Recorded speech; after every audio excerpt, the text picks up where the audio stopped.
Okay, hi everyone. Sorry, I always have to like check on my phone because sometimes the comments, how we stream, the comments don't always show up like right away. So I'm like, just in case. Welcome to Leadership Talks. This is our fifth Leadership Talk. We're going to be diving into from corporate to business owner. I have Rochelle here. She's not technically my sister-in-law, but she's hopefully going to be my sister-in-law. And if not, I'm just going to marry her myself because I love her that much. She owns Creme Cakes here in, the Mesa Gilbert Chandler area. So tell everybody just a little bit about yourself, Rochelle. Hi, I'm Rochelle. Well, let's see, what do you want to know? I am a one-woman show. I bake custom cakes, but it goes beyond that. I do cakes and cupcakes and all the chocolate work and all that stuff. I've been doing it for, gosh, what are we in, 2020 now? Going on almost 10 years. So yeah. Okay, so this is the fun part is whenever I introduce anybody, they always kind of like to go, well, I just do this. Okay, let me tell you what to do. Okay, so Rochelle is, I mean, you're an artist. Like there is just no doubt about it. She can kind of create anything in your, if you dream it up, like you can create it. And it's so impressive. I come from a pastry background. Actually, almost all the chefs I know come from some sort of pastry background.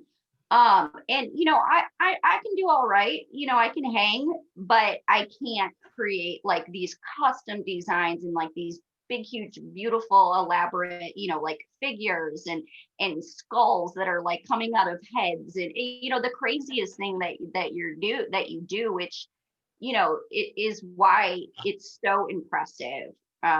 Because what a lot of people probably don't know about you is that you're 100% self-taught. Like I went to culinary school. I worked in, professional kitchens for years and years. Yeah. Even before, I started my own consulting company. But one day, and this is really why I wanted to bring you on, because I think you're not alone in the fact that you had this passion, you had this kind of idea, you realized that you had this natural born gift and you wanted to pursue it. Yeah. So what made you like, what was that moment that you were like, yeah, this is what I need to be doing? And what were you doing before? Well, to be completely honest, there was a lot of moments. It wasn't just one specific moment. So to kind of rewind and backtrack, I kind of always just baked as a kid. I was, growing up in my household as an only child. So I did whatever I could and, to stay sane. And so I remember my very first cookbook. It came from Disneyland. It came with the attached little measuring spoons on the little rings there. And I probably baked every single recipe in that cookbook. So it kind of started there. And then as I got older, had my daughter, I decided I wanted a really fun cake for her. Didn't want to pay somebody else, nor could I.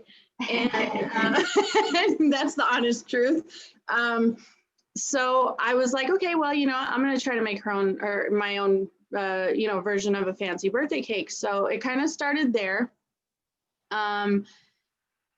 I, at the time, was a teller at Bank of America. I was lead teller. I was okay. I was okay there, not super happy. I didn't know what I wanted to do. I changed my mind with so many things, so many times. I went to school for interior design. I was lead teller at a bank. Gosh, I did so many things. I used to be a medical assistant. But once I started doing the cakes and people started asking me to make their cake and that they were willing to actually pay me, I think diving into that and realizing, I guess, tapping into the artistic side, like you said, is what really kind of lit that fire. And it is the one thing that I have stuck to the longest and stayed most consistent with. My family used to tease me, oh my gosh, you change your jobs, so many times and so often. And I'm like, it's because I could never find that niche, I guess, of where I was truly happy. And so anyways, my boss at the time when I was a teller, she says, Rochelle, we know you're not happy. Just quit. Go do cakes. Go do what you love. And so I was like, I decided to quit. And this was in 2012. And I did, and I stayed home. It was rough though. Custom cakes weren't popular. They weren't like they are now, not, it was really rough. It was a financially rough time. So 2014, I went back to work for a little while, and I thought, I'm still not happy. I'm going to go do this cake thing again. Still wasn't financially making enough money to be able to do it full time and do it on my own. So I went back to work again in 2016. I worked for a car dealership. I worked on the financial side of that. And then from there, I went to American Express, and I worked as an administrative assistant, and I consistently was doing cakes, always doing cakes. The orders were constantly coming in. I just, at that point, I knew I could probably take it full time, but at that point I was more scared to take the leap like I did back in 2012. Because I didn't want to keep doing the back and forth. So at that point, I went from, in 2016, working at American Express, and then in 2017, I started working at a dermatologist office. So I always bounced around back and forth between like the medical field and the financial field. But then 2017 came around, and I worked at the dermatologist office for about a year, almost a year and a half. And then I switched jobs again. I switched jobs again, but this time I did it just so I could be closer to home. And the guy that I worked for, he ended up just changing the dynamics of his business, and he let me go. And I thought, you know what? I'm tired of bouncing around. I'm tired of telling customers of my own that I can't do their cakes because I'm still working a full-time job, and physically there just isn't enough time to do both anymore. So I was like, you know what? I'm not going to say no anymore. I'm just going to take all the orders I can. I'm not going to work for anyone else anymore. And so I did it. I finally did it. I had last worked for someone else in like April of 2019. So we're going on a year and a half here of just full time. And so, yeah, like I said, it wasn't one moment. It was a lot of moments. I mean, from 2012, working at a bank, getting my first paying order, and I can't believe someone paid me for that, all the way, back here we are in 2000, to 2019. I mean, it was a lot of moments. It was a lot of back and forth, but I just, I think there's everybody talks about like, divine timing for everything. And sometimes it's fear that's getting in our own way.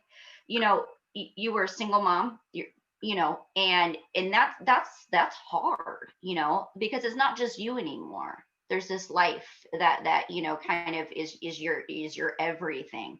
And so it can be really hard kind of jumping into these unfamiliar waters. There's so much that goes into running a business. It's not just the cake itself. It's all of the other the things that you have to learn along the way. And I know too, because I obviously built my business, and for me it was almost like I needed to kind of get pushed out in order to deep dive. Yes. And I think the same thing for you. I no longer had fear as a crutch, because I was just booted. Like, it's time. You got to do it. Let's go. You put your notice in. It's time for you to shine. You've been wanting to do this. Just get out there and do it. And I think, so much of it has to do with just being ready emotionally. Yes, financially. It's always good to have, a cushion, and you need some sort of startup. But I feel like oftentimes when you're emotionally ready for something, and I mean really ready, the finances have a way of finding you. The solution is always right in front of you. I mean, It's true. yeah, It's you have true. people just nonstop now. I mean, I never am not talking to you where you're like, I have so many orders. I'm going to be up all night long, doing this. Yeah.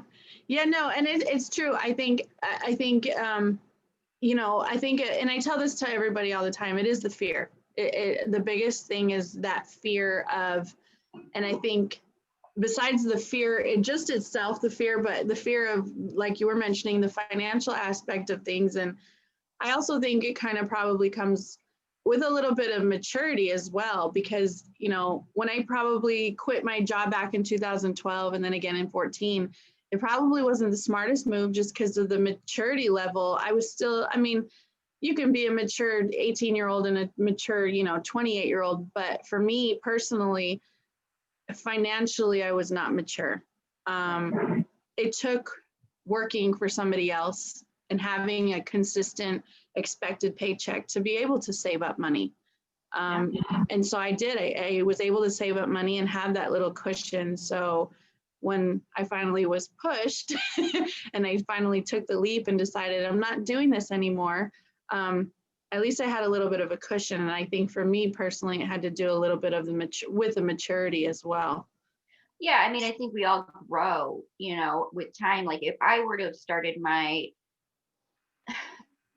consulting business 10 years ago, I there's no way I would have been able to achieve what I've achieved now 10 Yes. years ago because I just wasn't ready for it. I didn't have the full picture. But then also too, with you allowing for the opportunity to learn. I mean, working in the financial aspect of things has given you tools to be able to run your own business. Mhm. And I think about that all the time. All of the experiences, all the jobs I took on before I decided to go into my own business led me to this exact moment. It was Yeah. the perfect time to deep dive into a business because I had had all of this great, working experience that maybe isn't directly related to what I do now, but it 100% gave me the tools to be able to be that person for somebody now. Yeah. Or just be able to run my business. And to be honest, it didn't hurt that I made a lot of connections and friends along the way. Right. Because honestly, I mean, I have clients now that I worked with back in 2012 at Bank of America who order from me today. Right. So it definitely didn't hurt, and I look back at those things and I'm grateful for the journey that I've had, and that maybe, it took a long time, and maybe to other people looking in, it may seem like that wasn't a long time, but again, with that divine timing, and we all move at our own pace, and it's, never compare your race to somebody else's, No. so yeah.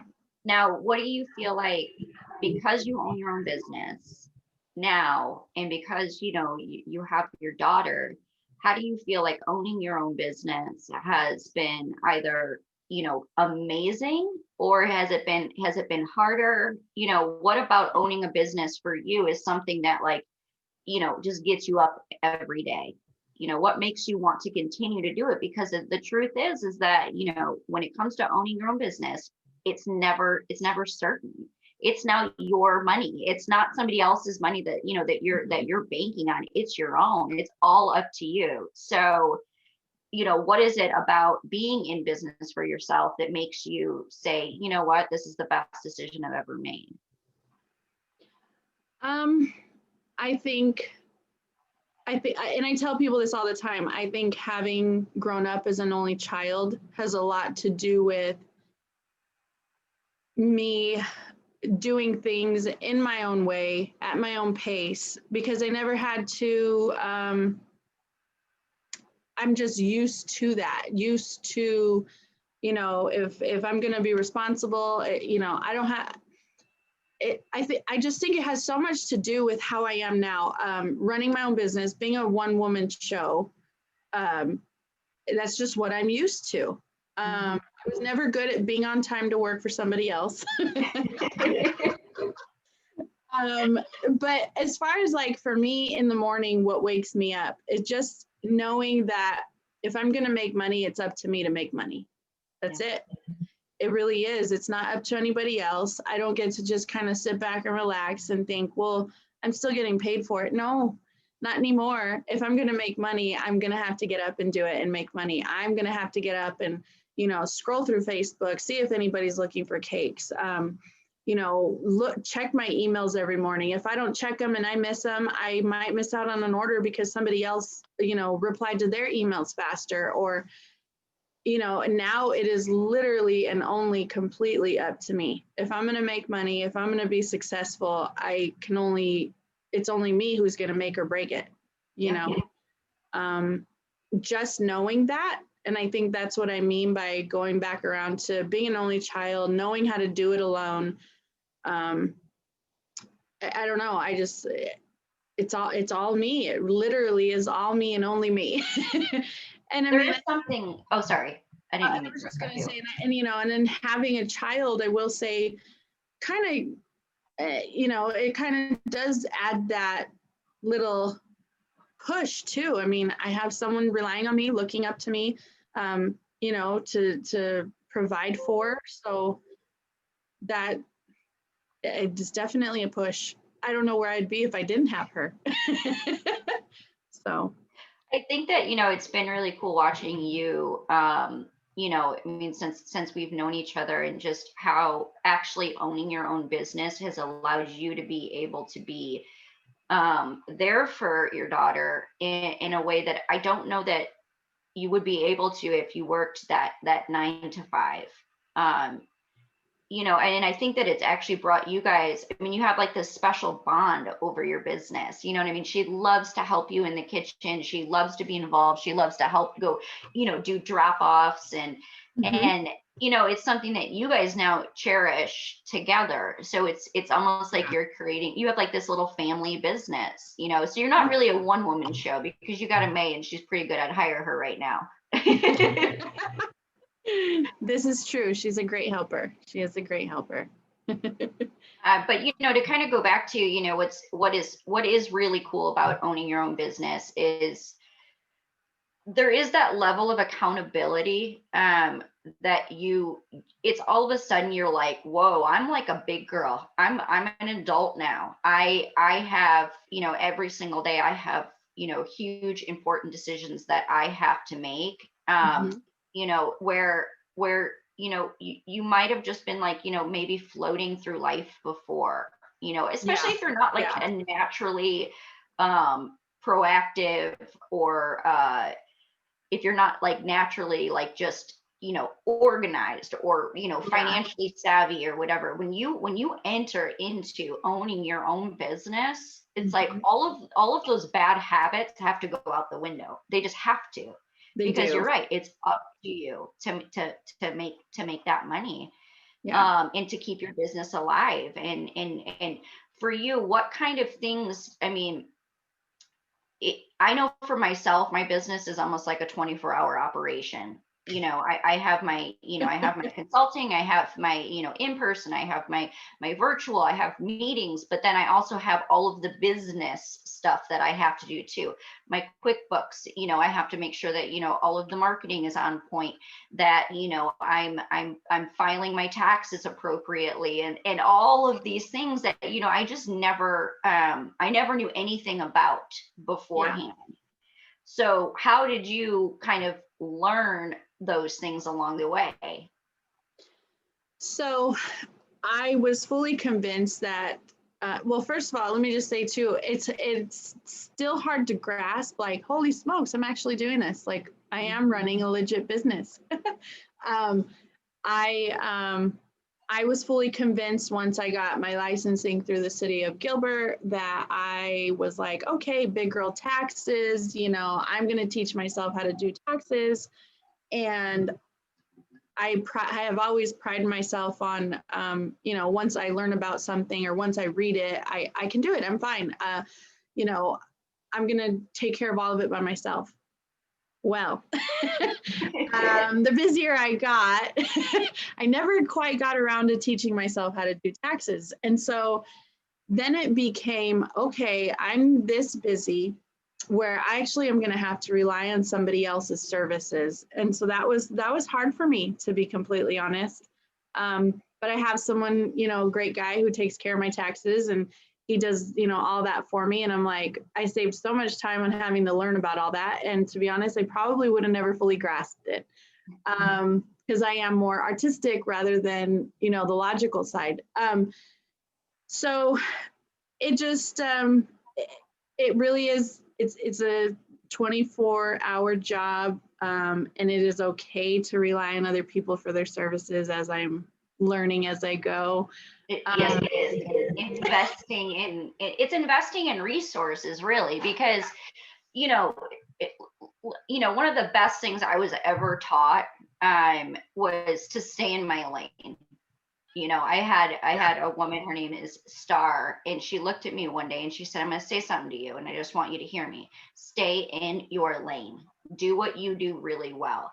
Not to say don't grow, don't try to learn new things, but the truth is that, the services that you're providing, focus your energy on that and let professionals handle the rest. I mean, I was the same way. Like, there's certain business systems that I had to learn how to kind of take on, and that we do ourselves.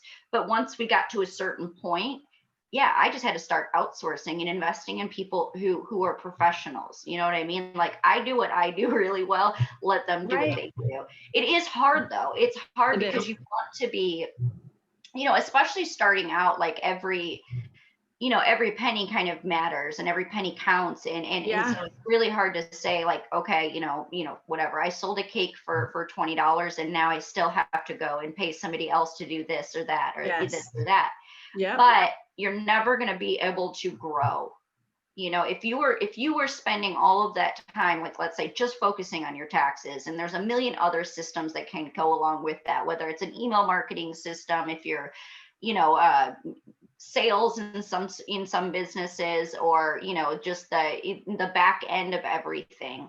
If you weren't scrolling through Facebook, if you weren't spending time making those connections with everybody, you wouldn't be where you are right now, which is, continuously busy. And I would say, for anybody out there that is trying, wanting to start their own business, do whatever it is that you can to learn anything that you can possibly learn. But at some point, just remember where your lane is. Remember what service that you're trying to provide and get really, really good at it. Yeah.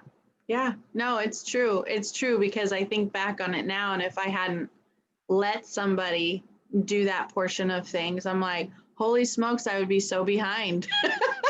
Just in taxes in general, because realistically and physically, I would have never had the time to do that. I mean, as it is, I think what a lot of my clients don't know, and, they don't know, is that I am the person who still washes all the dishes. That's why it takes me so long to get back to those messages and emails.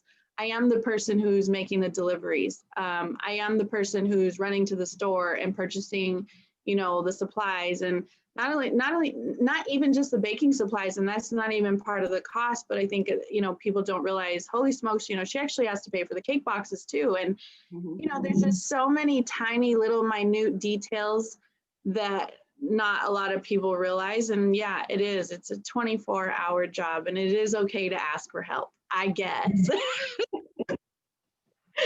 That's always like the hard part, I think, for everybody is, just kind of throwing your hands in the air and just saying, you know what, I need help. I do. I need help with this, or I need help with that. And it's okay. I wouldn't be where I am right now if I hadn't reached out and hired, a lot of help along the way. I had a whole type of business system that I had to learn that I knew nothing about, and I had to hire help.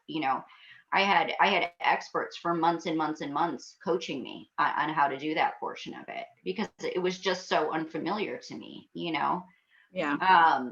And so I think, for anybody who is really kind of considering, I have this passion. I have this deep, deep passion for cooking, because that's what I hear a lot. It's not that they're like, I have this business. Um, I just love opening businesses, right? It's Yeah. always that I have this passion. Not to Yeah. say that I don't have that too, but it's usually I love cooking, or I love being, in a service-based industry. I love, working with people. And they kind of forget along the way that there's like this whole other world that goes along with it. And so if there's any, piece of advice I can say, is that, like, it's gonna be okay. You're gonna get through it. There's gonna be learning curves, there's gonna be roadblocks and hurdles and bumps and bruises. Oh But yeah. if that really is your passion, this is really something you want to gift the world with, because you believe that you have a talent, and something that people are genuinely going to be excited about, then, just stick with it. Even if even if in your case, I had to go back to work, I had to come back in, I had to go back to work, and I had to come in. But look at where you are now. I don't even think I could imagine you doing anything else. Anything else. I can't either. And to be honest, I have my moments where I work so much now, which I am completely grateful for. But I work so much now that I'm like, gosh, it would be so much easier if I just worked a 9 to 5. And I ponder it sometimes, and I'm like, and then I stop myself and I'm like, what are you thinking? You work for yourself. You work in your home, in whatever clothes you want to wear, whatever time you want to work at. Like, no, what are you thinking? So, I mean, I think, yeah, I mean, I might have gone back and forth, but the timing was everything. And I can't imagine doing anything else. And I'm so grateful and just so thankful to be where I'm at.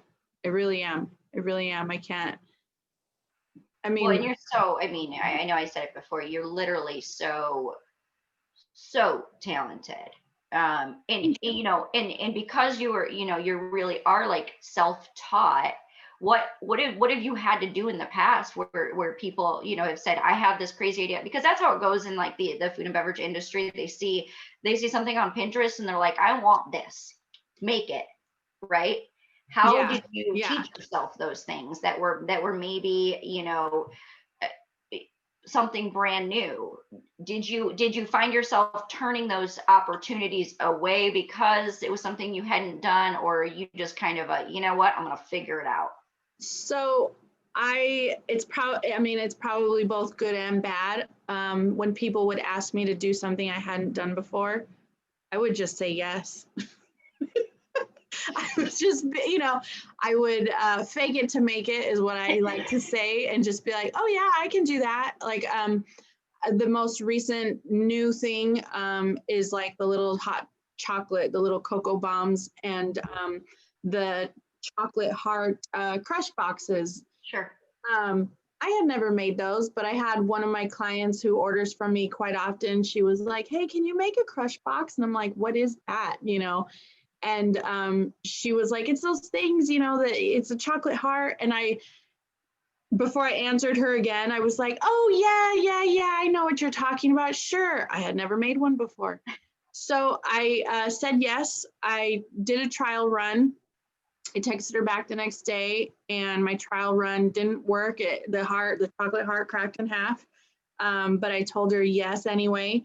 And I gave her a quote of what I would charge. And then I crossed my fingers and said a prayer. And when I went to make hers a few days later, all I could, just kept, please let it work. Please don't let it crack in half.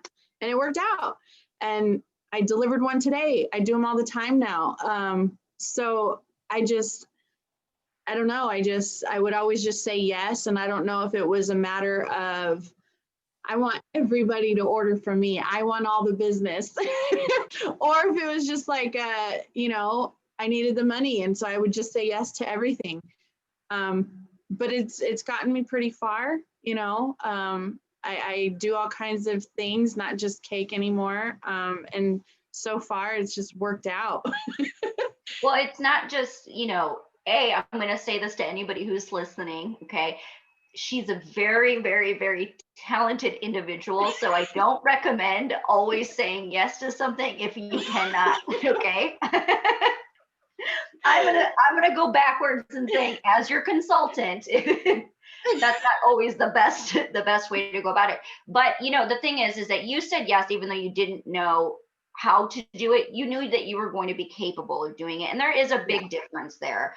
It's not just there's so many times where especially in catering, everybody would come to us and they would say, we want you, a totally new custom menu. And, we would have like seconds to go, okay, this with this and this, and, and we would just figure it out.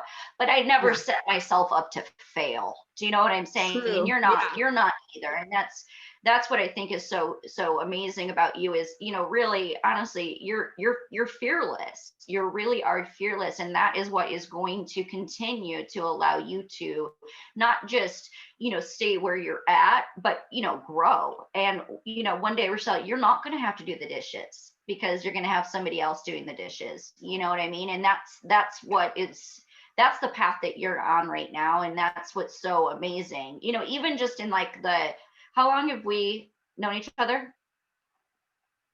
Like a couple of years. Oh, I might have lost you for a second.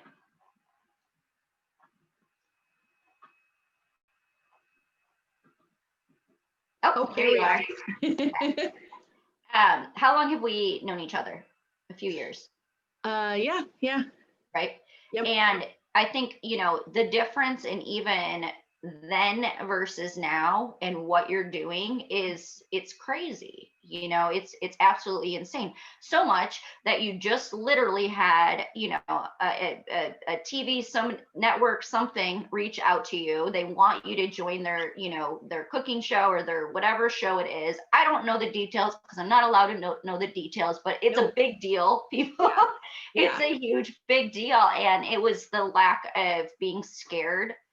It was that fearless approach. It was the risk. It was that cake that you called and said, can I deliver this in another 2 hours? Because I'm having so much fun making this cake right now that I don't want to stop.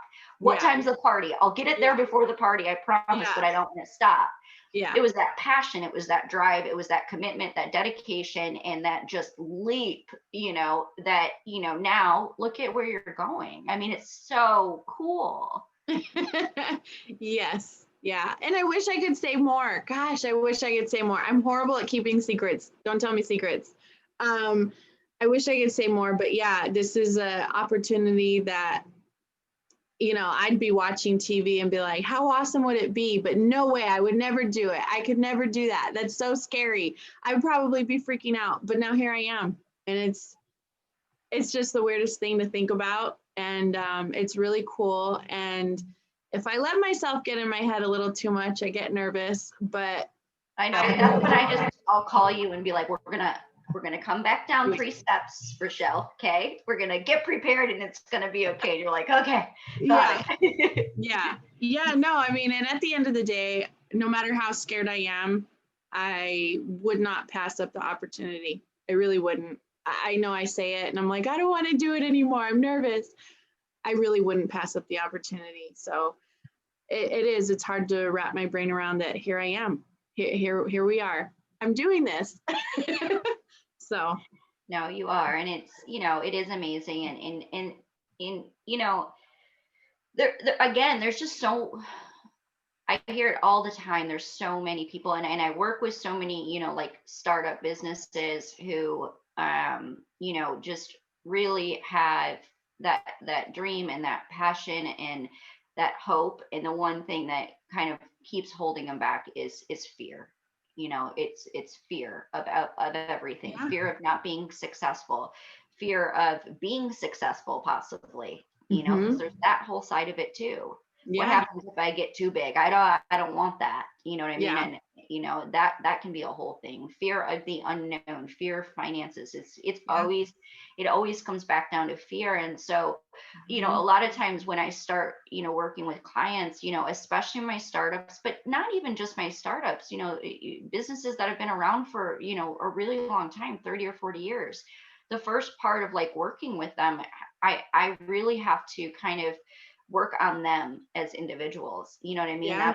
That's where I start. It's not, we're not going to look at the business. We're not going to look at anything that's going wrong. We're going to look at what's going wrong with you and how we're going to get past this. It's almost like we have like emotional barriers that we're going to have to break down first. We're going to get through it, and then we're going to start to, to dive in, and so that you can go like this, I mean, I think one of the coolest things with watching you, especially through the pandemic, was just how strong a business that's built on strength can be.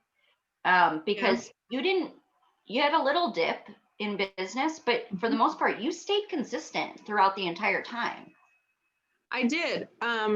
I actually, and it's funny because I probably stayed even more consistent. And what I mean by that is, before this happened, it was always, the huge 2 and 3 tiered cakes because it was a big celebration. And that was every weekend. It was expected every single Saturday. It was going to be multiple cakes, big cakes. And then this whole pandemic happened, and thankfully to the community around me, people wanted to help out small businesses. And I was able to stay consistent, not just through the weekend and Saturdays only, but it was like every day people were like, well, we're home, might as well celebrate with us as a family. And I stayed consistent through the week. And that has kind of carried over. Although we're still in a pandemic, it has carried over. And this is the most I've ever done during the week. It's weird to me that I have orders during the week. Now, I still have a hard time. I'm like, I have orders Monday, Tuesday, Wednesday, not just Saturday. And to me, that kind of has shown me too, like I've really made it, Well, I think that, I said from, the beginning in a lot of my marketing, when especially when everything, got shut down, was this could be the biggest opportunity for the food and beverage industry if we just allow it to be an opportunity. Yeah. Because for the first time ever, you had full attention of every single person in your area, in your, city or your county, because they were literally like this, right? They were just on the phone, glued, Yes. right? Yes. So it gave everybody an opportunity to kind of see what you were about, as long as you were out there and showing people what you had to offer. I mean, look at Bryce. Bryce built her entire business in like a month, all because every single person was glued to that phone and knew, and then what else it taught was how to kind of be resourceful and how to support small business. That's all you kind of heard was support your local businesses, where maybe people didn't even think before about going to like a baker. They're like, we just go to Costco. It's just what we do. And I'm not saying anything's wrong with Costco. Okay. Best pumpkin pie. We love Costco. Okay. But that pumpkin pie is good. And their freaking croissants are amazing.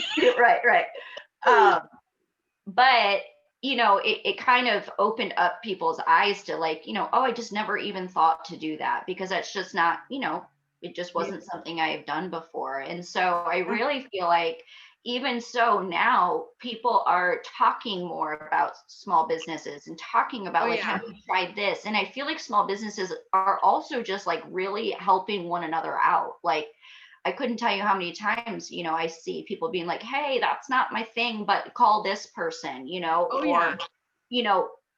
check this person out, it's my competition, but I feel like that person might be able to, provide a better service for you. It's for sure. Kind of amazing what's going on. Yeah, because like when we were talking about, someone asking me to make one of those chocolate crush boxes for the first time, and how you were saying, well, you didn't set yourself up for failure. Yeah, no, I didn't, because I guess, yes, in my heart of hearts, I said yes because I knew I could. I've worked with melting chocolate before, but now had someone come to me and said, hey, can I get, a croissant? I would say, no, you should probably go to Bryce. So yeah, no, it really is. It's been amazing to even for me as a baker to find other small businesses during this whole thing, because I myself was slower than usual. And yes, I was doing this too, scrolling. So, I mean, I found other people too. And yeah, I mean, I refer out all the time. It makes you feel good too to be able to do that, to be honest with you. Because you get it, like it's, that that person has, gone through the same thing that you've gone through. Maybe it was a different product or a different service, or it was a different whatever, but like, you get it. And I have to say that, like, really the small business community has a tendency of sticking together, through tough times. There's so much resource out there available to help small businesses. Mhm. Local first, there was huge programs in Mesa that were just offering tons of different resources out there for small businesses. Here's, free webinars and free, meetings with tax consultants and, legal help and all these kinds of, things. And it's just, Yeah. And that's, again, just kind of goes back to, that deep dive is scary. It really is. But there's always help out there. There's always support out there. There's always somebody that has done it before that can offer, a piece of advice. I mean, I built my entire business on that. You know what I mean? Just wanting to be able to help out, small business, and that's generally who I end up focusing on the most is the smaller businesses, because I'm so passionate about wanting them to, really be able to achieve the success that they deserve. Yeah. But if there's one thing you could pick, or maybe there's 5 things that you would do differently along the way, what would you, and more for like a piece of advice for somebody, like, I wouldn't have, used this program to do my invoicing or whatever it is. What I would do differently, probably the first go round at quitting my, corporate day job, I feel like that had to happen regardless. But the second time around, what I would do differently is maybe not have given up as easily. I think that second go round was the fear taking over of, this is never going to work. It's too hard. Financially, it's too hard. It's never going to work. Yeah. So if I had done anything differently, I think I wouldn't have given up as easily. I think I would have tried harder how I'm trying now. But everything else, I feel like it just kind of has happened the way it's supposed to happen. I will say what I tell other people now is don't be afraid. Don't be afraid of failing. Don't be afraid of the failure, because if anything, I mean, you should learn from that.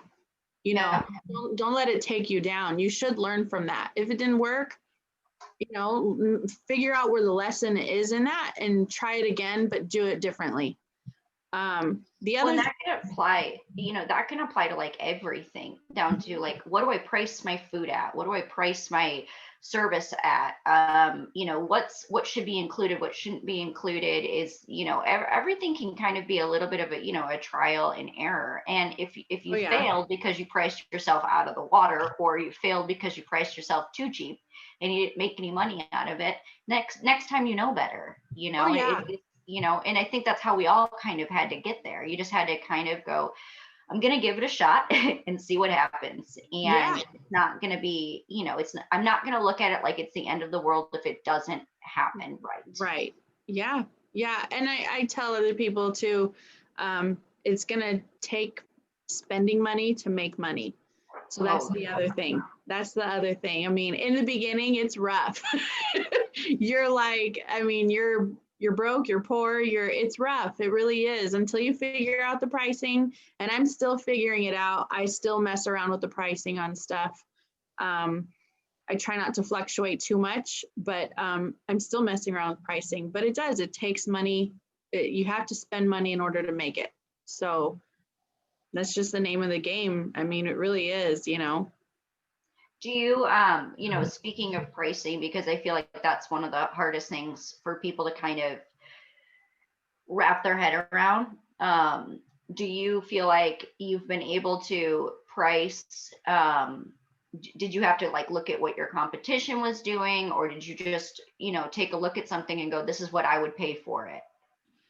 A little bit of both. So my thing was, as a single mom, I wanted to be able to provide what I do uh, to other women who may have been in the same position, Mhm. and not be so overpriced where they just couldn't do it. I wanted to be able to say, I've been there. I want to still be able to do this for you, but I still do have to make money. So it was a little bit of just trying to stay realistic in my pricing, because I wanted people to order from me. I wanted their kid to have a fun birthday cake.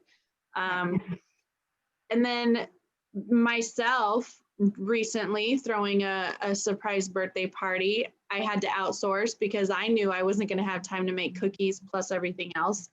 And calling around trying to see who would make cookies for me, hearing what they price and or what they charge and their pricing, it made me reflect on my own and like, okay, so my skill level is at this, maybe I should charge this.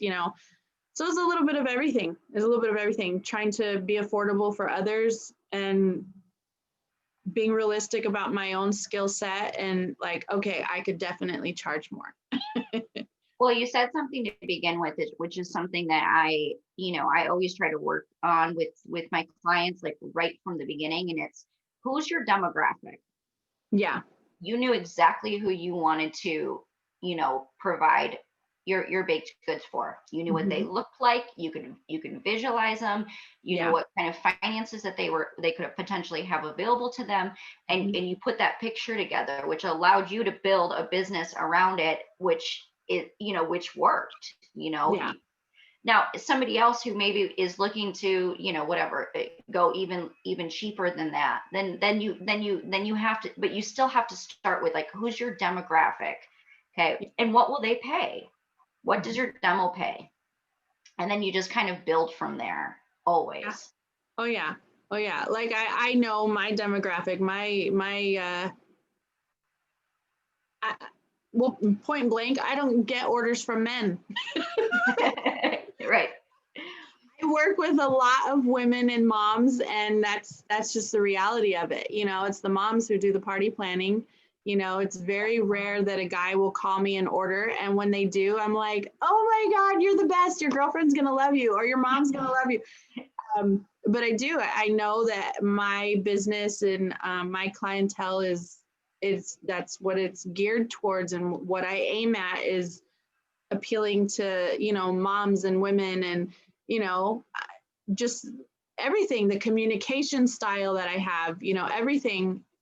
I deal with mostly women and moms and single moms, and so yeah, I figured that out. It took a while, but I think I got it.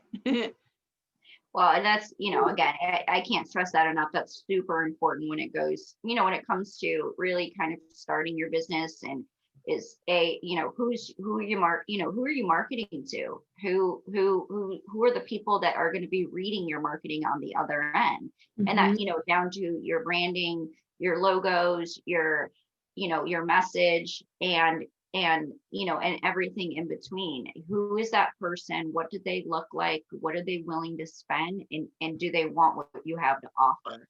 Those are kind Right. of all of the things that, like, you really kind of have to go through, and Mhm. it's important to do that even before you do that deep dive.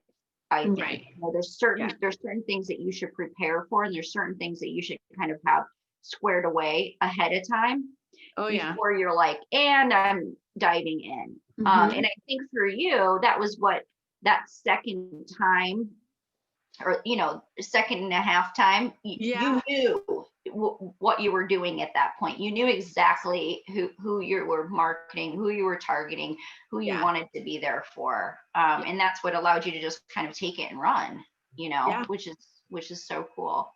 Yeah. Yeah. So And like I said, I'm thankful for the back and the forth and the back and the forth, because again, the timing, and I learned as I went. That was my biggest thing. I wasn't gonna totally just give up on it. I kept learning as I went along. So okay. yeah. Well, I'm super excited for, this upcoming opportunity, you're going to have to make sure you come back and let us know what, how it went. And, Oh yeah, for sure.